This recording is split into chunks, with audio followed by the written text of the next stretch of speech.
Bangalore is a metropolitan city.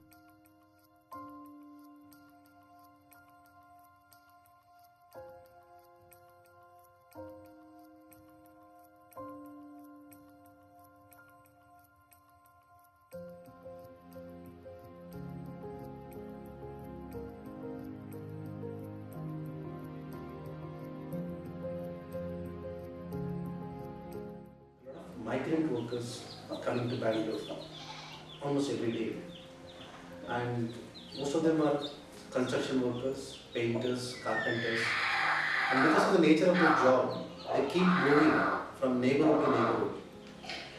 For example, they're 6 months in Koramangala, 6 months in Indiranagar, 6 months in Yelahanka, and I've seen this with my eyes. If you go to Yeshwadhapur railway station early in the morning, you'll see migrant workers packed, moving into the city.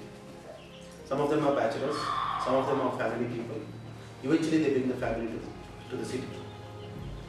Husband and wife, they both are there, they both work, and children are on the streets.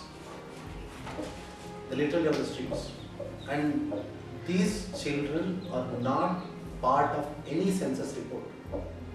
Because if they have an Aadhaar card or a whatever ID card, it's from their residential address in the village.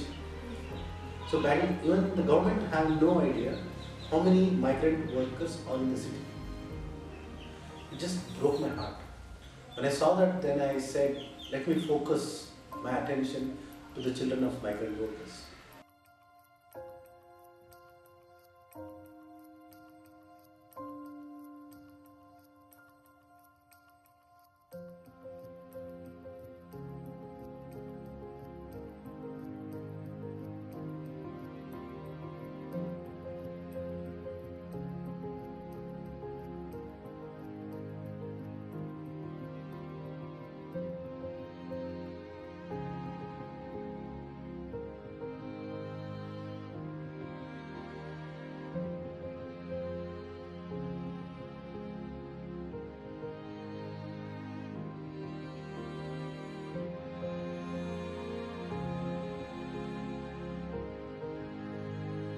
When I put them into school, the government law says age appropriate class.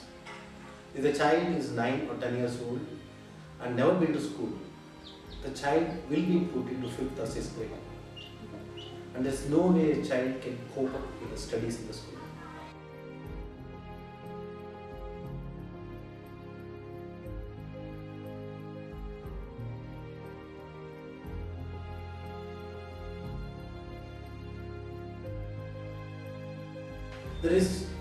I don't personally trust the formal education.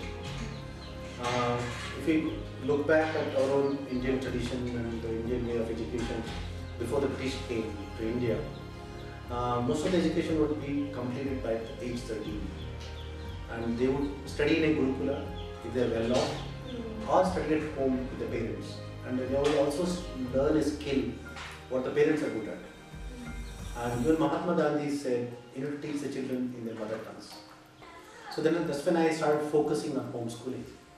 I started teaching the kids in the evening time, during the holidays, during the vacation. Then I made a decision that I will not send these children during vacation back to the harsh environment.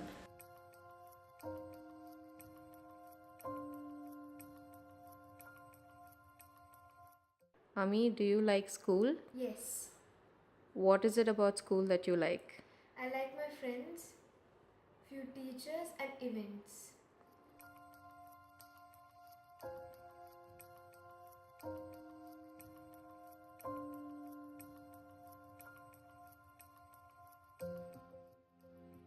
So apart from my 15 kids who are residents, I have 10 more kids who come for homeschooling from outside. The first goal for me is to create a safe environment for these kids. The kind of exposures when the kids are exposed, it's really not only alarming, it's so sad, it's devastating. I look at the shoes. A lot of kids come barefooted. If any child comes with a nice sports shoes or the socks, that child is well taken care of. So my primary goal in education is to make them literate. So what I've decided is, if I make these children literate, then they can educate themselves. The barrier to education is literacy. If I can break that, then regardless if the child is with me or not in the future, the child can take care of himself or herself. I've seen this. I focus on Kannada because that's what their mother tongue is. And my children who are 7, 8 years old, because they're fluent in Kannada, they read newspaper every day. So you can't stop from them from learning. And they're eager to learn, they're hungry to learn. What I'm enabling, I'm just enabling them to learn. I'm providing an environment. And most of it is informal learning here. And the kids are hungry to learn, they want to learn. Since most of the kids were from Karnataka, I made Kannada as the baseline. But recently I took a poll to see how many kids' mother tongue is Kannada. Out of 15 kids, only 2 kids' mother tongue is Kannada. About 7, 8 kids speak the tribal languages of Karnataka. They don't have a script, but they're tribal kids speaking tribal languages. There are some kids who speak Telugu, and there are some kids from Uttar Pradesh and Bihar. The unfortunate thing is, there are tribal languages, there's no fluency. What they speak at home is what they do. The kids who speak other languages are not fluent in those languages either. For example, there are a couple of kids from UP. They're not fluent in Hindi. The mother tongue is Bhojpuri. So given all these variations, I said let the child be fluent in one language, then it's easier to teach other languages. So Kannada being an Indian language, it's much easier to read, write and learn. So I started with Kannada. And the government school being free, I don't have the additional burden of collecting money for school fees. So that's why I chose Kannada.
Most of them have natural talents.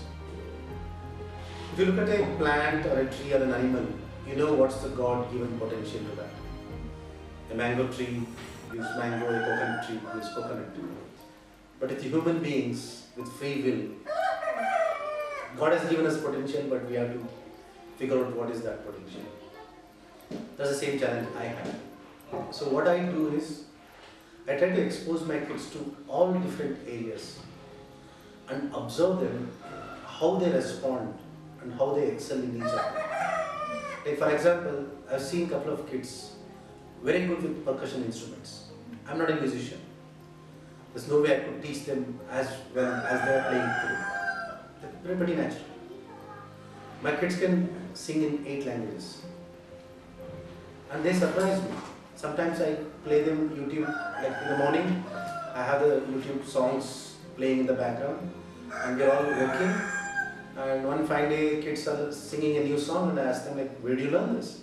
And they say, Papa, you play in the morning, so we learn from that.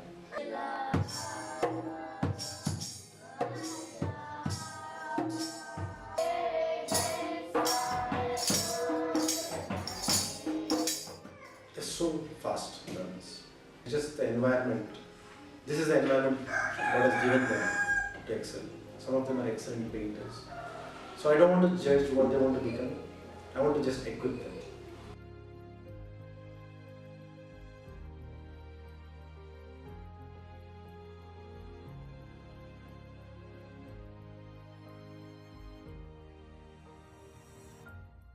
what's the best thing to keep them active.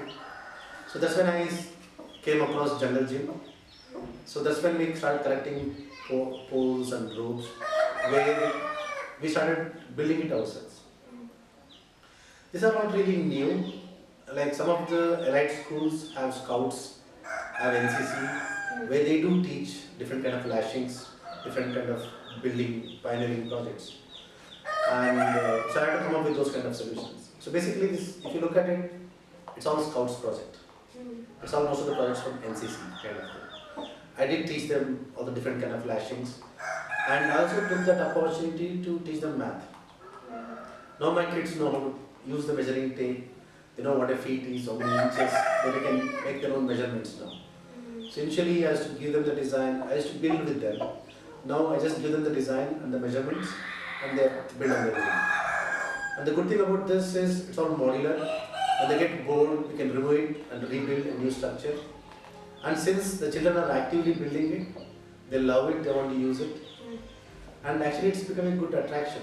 And also one of the desire I had was to build this place not only for our own children, but children like them in the neighborhood. So because of homeschooling, I get about 10 kids from outside regularly. But on Saturdays, I get about 20-30 other kids from outside. Because they love this place. They love to come and play here. All this is a good attraction for them.